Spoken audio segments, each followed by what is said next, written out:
Hola, buen día. Hoy es 23 de noviembre del año 2025 y les quiero mostrar este caso que corresponde a glioblastoma. El objetivo de este video es compartirles las características morfológicas de glioblastoma. Antes de mostrarles esas características, me gustaría que recordemos algunos conceptos básicos de glioblastoma. Uno de ellos muy importante es que es la neoplasia glial autóctona más frecuente del sistema nervioso central que afecta en la etapa adulta. Eso es algo muy importante y es tan importante que por lo tanto en nuestra práctica en anatomía patológica vamos a ver alguna vez en nuestra charola un caso de glioblastoma, sin duda. Em, el concepto de glioblastoma ha cambiado un poco en los últimos años, esto debido a las características de biología molecular que han podido dividir las neoplasias que semejan glioblastoma del glioblastoma verdadero.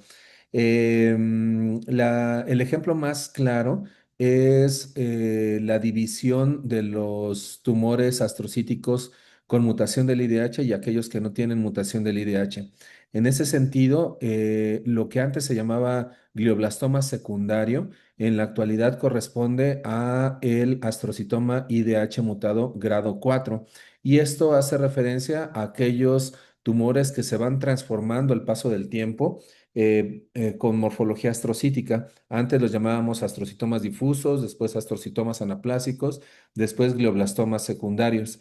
En la actualidad el nombre es astrocitoma IDH mutado grado 2, astrocitoma IDH mutado grado 3 y astrocitoma IDH mutado grado 4. Y esto hace la diferencia con el glioblastoma, que por definición no tiene mutación del IDH y tampoco debe tener alteraciones en la histona 3. Inclusive en el apartado de la OMS ustedes van a poder encontrar que se llama glioblastoma IDH wild type o bien glioblastoma no mutado o nativo o silvestre. Entonces, el punto es que no tenga la mutación. Em, Esto para hacer la diferencia con el astrocitoma IDH mutado grado 4 que les acabo de comentar. Y por otra parte, con respecto a las alteraciones en la histona 3, particularmente mutaciones, que es de lo más frecuente, eso ha permitido diferenciar a neoplasias que tienen características morfológicas semejantes a glioblastoma de otros tipos de neoplasias, como por ejemplo los gliomas de alto grado de tipo pediátrico con mutación de la histona 3G34, por ejemplo, o algunos otros. Entonces, bueno. La realidad es que el glioblastoma usual, pues, tiene características muy, muy particulares y en este video quiero compartirles las características clásicas histopatológicas del glioblastoma. Y bueno, empezamos con con esta corte histológico teñido con hematoxilina eosina y primero vamos a ubicarnos con respecto a la localización. Miren, aquí se ven dos circunvoluciones, aquí hay una circunvolución y aquí hay otra circunvolución y entre esta circunvolución hay un surco que aquí lo podemos ver con esta línea naranja que corresponde a aracnoides. En estas dos circunvoluciones hay diferencias muy, muy claras que vamos a ver con calma. Entonces, les decía que primero el glioblastoma a platicar sobre las características histopatológicas clásicas. Y una característica histopatológica clásica es la proliferación microvascular.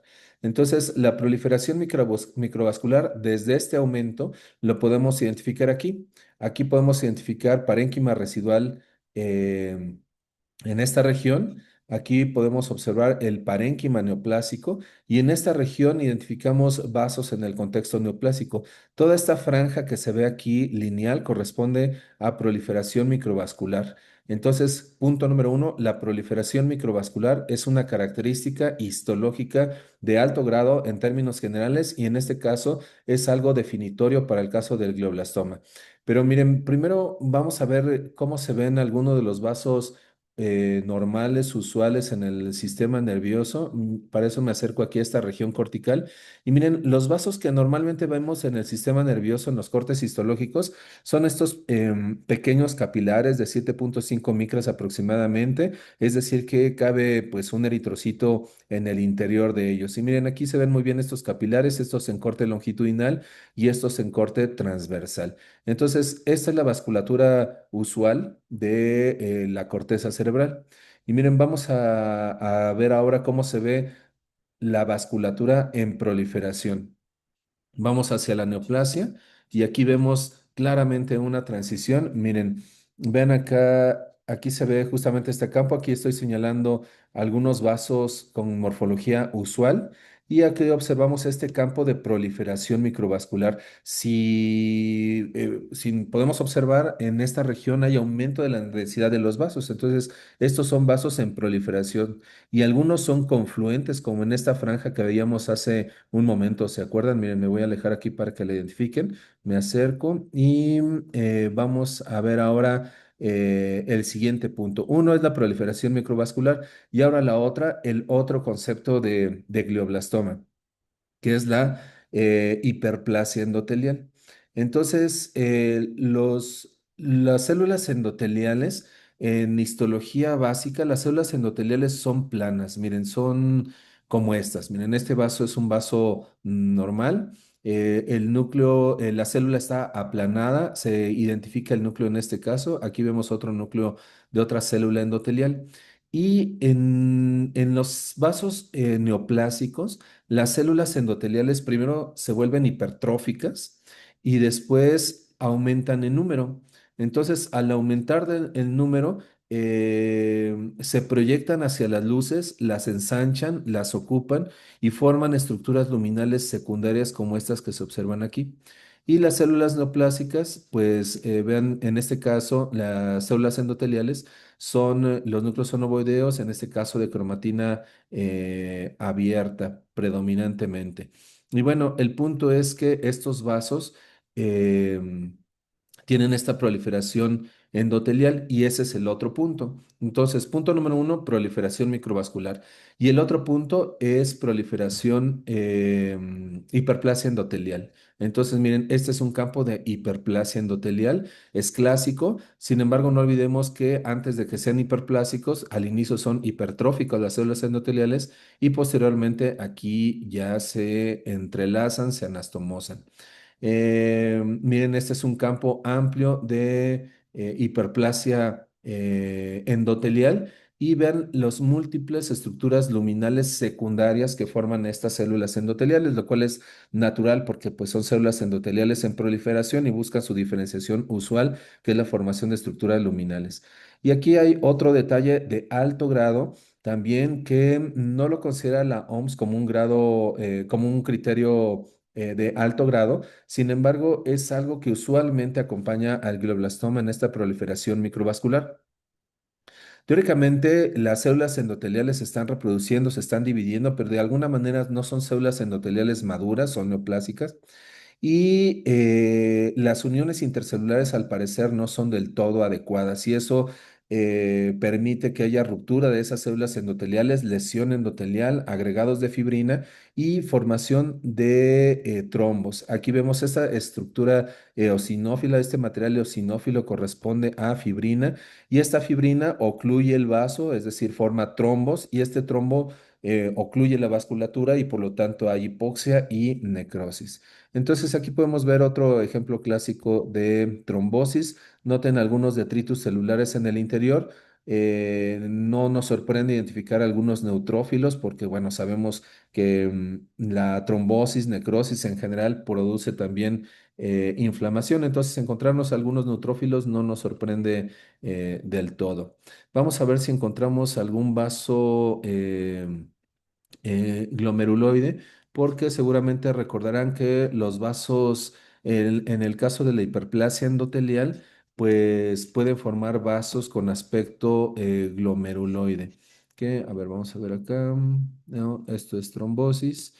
Y bueno, creo que aquí, miren, aquí esto tiene un aspecto glomeruloide, ¿no? Como que recuerda a los corpúsculos renales, recuerda a los glomérulos y es por eso que se le llama así hiperplasia endotelial glomeruloide.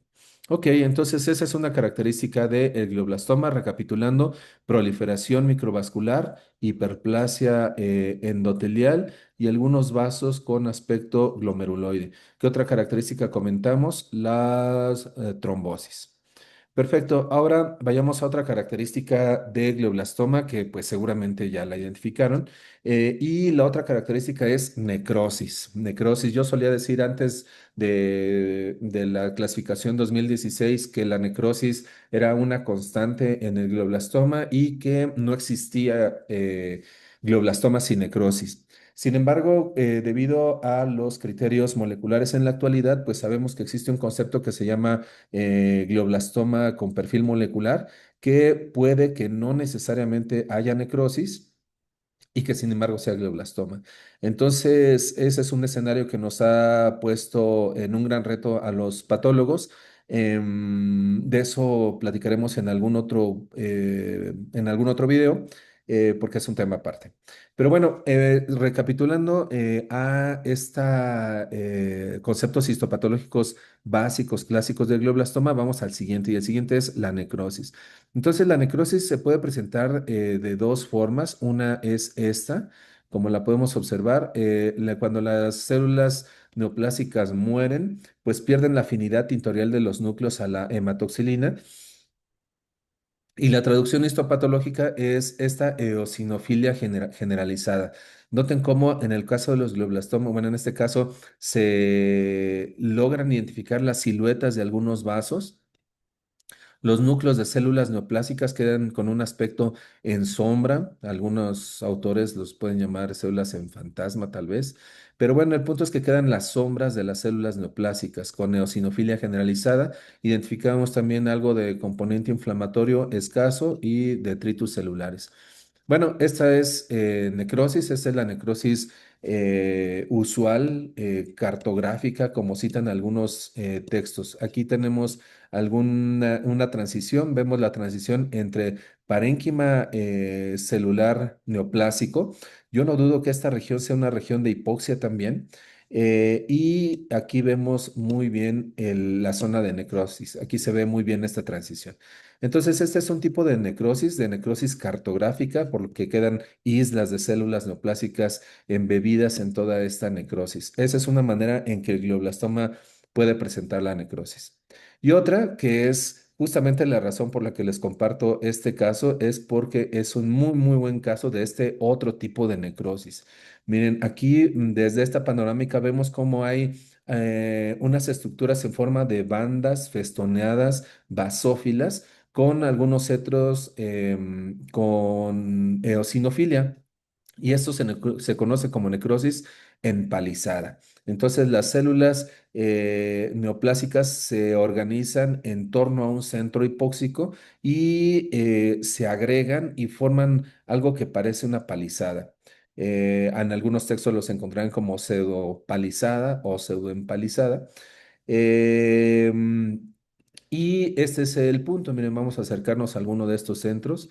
Miren, por ejemplo, aquí se ve justamente la zona necrótica. Noten cómo el fondo fibrilar se disgrega. Nuevamente encontramos aquí un neutrófilo. Esta es la zona necrótica. Y las células se dispersan y se organizan en la periferia de esta zona necrótica. Entonces, este aspecto, me voy a alejar, le da este aspecto empalizada. Entonces, esta necrosis empalizada también es sumamente característica del glioblastoma, pero no es exclusiva. Y esto es algo muy importante porque lo podemos encontrar también en otros tumores de alto grado, como por ejemplo en ependimomas grado 3, en jantoastrocitomas pleomórficos grado 3 o en oligodendrogliomas grado 3 o en los gliomas de alto grado de tipo pediátrico, que todos ellos son grado 4, también los podemos encontrar. Entonces, no es exclusivo de glioblastoma, eso es algo muy importante que hay que recordar, pero cuando lo presenta, pues es algo Muy, muy característico, muy distintivo. Miren, me voy a acercar aquí a esta zona de necrosis. Noten cómo el fondo fibrilar se disgrega, se dispersa y hay detritus celulares y algo y algunos neutrófilos inmersos. Bueno, este es el otro componente, la necrosis. Y ahora vamos a otro componente usual del glioblastoma y otro es la hipercelularidad. Entonces, miren, aquí vemos un muy buen ejemplo de un campo hipercelular. Si solamente les compartiera este campo, podríamos decir que esto es un astrocitoma grado 3, pero estamos en el contexto de glioblastoma. Entonces, este es un muy buen ejemplo de hipercelularidad. Y fíjense que en los tumores astrocíticos, la diferenciación, la huella de diferenciación astrocítica es justamente el fondo fibrilar. Generalmente en los astrocitomas de bajo grado, como por ejemplo en los astrocitomas IDH mutados grado 2, por ejemplo, ahí el fondo fibrilar es muy abundante o es moderado y por lo tanto no hay hipercelularidad. Entonces, el punto es que en una circunstancia de diferenciación, a mayor diferenciación en general, hay un mayor fondo fibrilar y cuando hay menor diferenciación, disminuye ese fondo fibrilar. Ese es un concepto muy, muy básico. No es una regla, pero es algo muy, muy básico. Entonces, miren, punto número uno, por lo tanto, vamos a identificar fondo fibrilar. Miren, me voy a ir a un campo que se vea no tan celular. Miren, por ejemplo, me voy a ir acá. Cambio. Vamos a ver, vamos a ver. Pues miren, aquí en esta transición, ¿qué les parece? Acá, aquí, aquí, miren. Aquí podemos observar, por ejemplo, estamos en un contexto de proliferación microvascular, pero vean, aquí hay fondo fibrilar un poco entremezclado con neutrófilo residual, pero lo que les quiero compartir es que podamos identificar este fondo fibrilar. Miren, por ejemplo, aquí se ve muy bien ese fondo fibrilar ¿qué representa este fondo fibrilar? Pues las prolongaciones citoplasmáticas de estas células neoplásicas astrocíticas. Entonces, este es el fondo fibrilar. Ahora vamos al campo hipercelular que teníamos hace un momento y noten cómo aumenta la densidad de los núcleos y disminuye este fondo fibrilar. Vamos para allá. Estábamos en estas regiones. Ok, y aquí estamos. Miren, noten el fondo fibrilar, claro, lo identificamos, por supuesto, aquí se observa muy bien, pero sin embargo, en algunos campos, como por ejemplo en estos, la distancia que hay entre núcleo y núcleo se acorta, y esto es porque el citoplasma disminuye. Entonces, disminuye la cantidad de citoplasma, disminuye el fondo fibrilar, y por lo tanto, en este campo estamos en un campo de hipercelularidad. Entonces, la hipercelularidad es otra característica del glioblastoma. Aprovechando estos campos, también otra característica, miren, aquí hay un campo muy particular que en el fondo fibrilar forma estos pequeños espacios intercelulares con aspecto quístico. Generalmente los llamamos áreas microquísticas. Y miren, aquí se ve un campo hipercelularidad. La otra característica morfológica del glioblastoma es la variación en la forma y el tamaño de los núcleos. Es decir, hay pleomorfismo o polimorfismo. Entonces, los núcleos cambian de tamaño. Miren, aquí hay un núcleo pequeño, aquí mediano, aquí un núcleo grande, algunos ovales, algunos alargados. Y claro, todo depende del plano de corte como tome a la célula neoplásica. Pero bueno, aquí en este caso diríamos que hay pleomorfismo eh, moderado a acentuado. Esa es otra característica del el glioblastoma. Muy bien, bueno, recapitulando todo lo que hemos platicado, pues el glioblastoma tiene proliferación microvascular, puede tener necrosis cartográfica como la encontramos en este campo, puede tener necrosis empalizada y los campos hipercelulares que acabamos de comentar hace un momento. No olviden el fondo fibrilar, eso ayuda mucho. Y por otra parte, punto y aparte, comentarios muy particulares de este caso, es la variación en los patrones histológicos. Miren, aquí esta es una circunvolución, como lo habíamos comentado, sustituida por el glioblastoma. Y aquí hay otra circunvolución que también tiene afección, pero en grados diferentes. Miren, algo muy particular, vamos aquí en esta zona, en este surco, en donde observamos justamente aquí los vasos aracnoideos y vamos a identificar las características de la lesión en este campo. Nos acercamos y miren, aquí se ve muy bien la transición entre circunvolución, el surco, vasos aracnoideos, y en la otra circunvolución. Si comparamos esta circunvolución con esta, podemos observar la densidad nuclear. Entonces, vean cómo hay mayor densidad nuclear en esta región que en esta. Esta densidad nuclear está dada por los agregados, por la infiltración de las células neoplásicas a las regiones subpiales. Esta línea que se ve aquí, esta línea eosinófila delgada, es la pía madre. Entonces, aquí vemos en esta circunvolución la pía madre cómo tiene agregados subpiales muy particulares que se conocen como estructuras secundarias de Scherer. Cuando escuchamos hablar sobre las estructuras secundarias de Scherer, lo que traduce es la capacidad de invasión de un determinado tumor y no es exclusivo del glioblastoma. Pero en este caso se ejemplifica muy bien esta variante de estructura de Scherer que son los agregados subpiales. Noten en la otra circunvolución cómo también hay agregados, pero no son tan importantes, no están tan densos como los que se observan aquí. Esa es una característica muy particular de este caso. Ahora vamos a otro campo y miren, vamos en esta región. Noten cómo desde la panorámica se ven patrones diferentes. Aquí vemos la necrosis empalizada que ya comentamos, la proliferación microvascular y miren, aquí se ve una zona de crecimiento difuso tumoral, pero con un patrón diferente. Aquí no se ve necrosis. Vamos a acercarnos a ella. Y pues miren, ¿qué les parece? Aquí vemos estructuras que nos pueden confundir, porque miren, por ejemplo, aquí identificamos un vaso rodeado por malla fibrilar hipocelular y después rodeado por células neoplásicas. Esta estructura es una roseta perdón, una pseudoroseta, es una pseudoroseta y esta pseudoroseta, si decimos pseudoroseta, casi siempre pensamos en ependimoma. Entonces, imagínense que en una biopsia por estereotaxia o en una biopsia en donde nos mandan un segmento del tejido, que eso es algo muy usual porque algunos neurocirujanas o algunos neurocirujanos acostumbran aspirar el tejido tumoral, y lo cual es relativamente es fácil y más en el caso del glioblastoma porque es tejido deleznable. Entonces, puede que lo que nos envíen a nosotros para evaluación histopatológica sean solamente campos como estos y esto lo podamos interpretar como ependimoma. Entonces, esto hay que estar muy, muy alerta.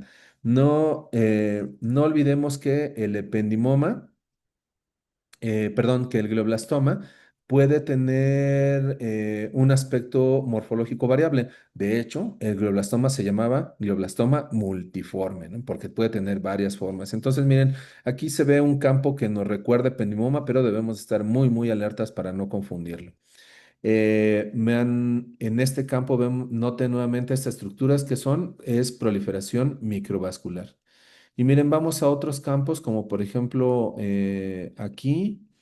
Miren, aquí esta célula, por ejemplo, tiene un espacio pálido, un halo claro perinuclear que le confiere un aspecto oligoide. Y nuevamente vean aquí la vasculatura como recuerda lo que se llama red en gallinero. Entonces, aquí es diferente. Esta red en gallinero, este patrón en gallinero nos puede hacer confundir con oligodendroglioma y más en el contexto de estas células oligoides. Y bueno, muy bien. Con esto terminamos. Recapitulando lo que les platiqué, les quise compartir las características histopatológicas del glioblastoma: proliferación microvascular, necrosis empalizada, necrosis cartográfica, zonas hipercelulares, con disminución de la malla fibrilar y pleomorfismo nuclear. Muy bien, muchas gracias.